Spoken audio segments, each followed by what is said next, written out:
So, kagaya nito, you can't earn from video in Reels.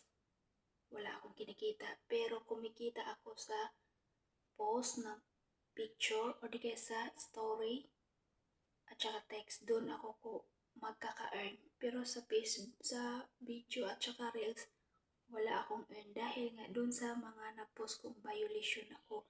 So, pero hindi ako sumuko. Post pa rin ako ng post. Siyempre, hindi yun ang pagsubok para sumuko ka. Pinagpatuloy ko pa rin. So, ang ginawa ko is, yung pagpo-post ko ng video is, libangan ko na lang. Pero, nagpo-post ako, nakikita nyo, post ako ng picture, hindi na makagandahan. Charot. Post ako ng picture ko, at saka nagte-text ako doon sa mga post ko, at saka sa MyD ko. Doon ko nagkaka-earn ako. Kaya kayo, ingat kayo sa mga pinapopost nyo. Huwag kayo padalos-dalos ng post. Basta kung ano makikita nyo, huwag nyong i-share na masama. Pag nakita nyo masama, huwag nyong i-share. Lalong-lalo na yung pinagbabawal talaga niya. Ayaw niya.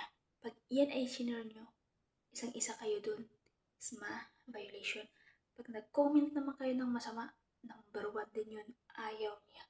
Kaya ako sa inyo, mag-iingat kayo sa mga pinagpo-post nyo.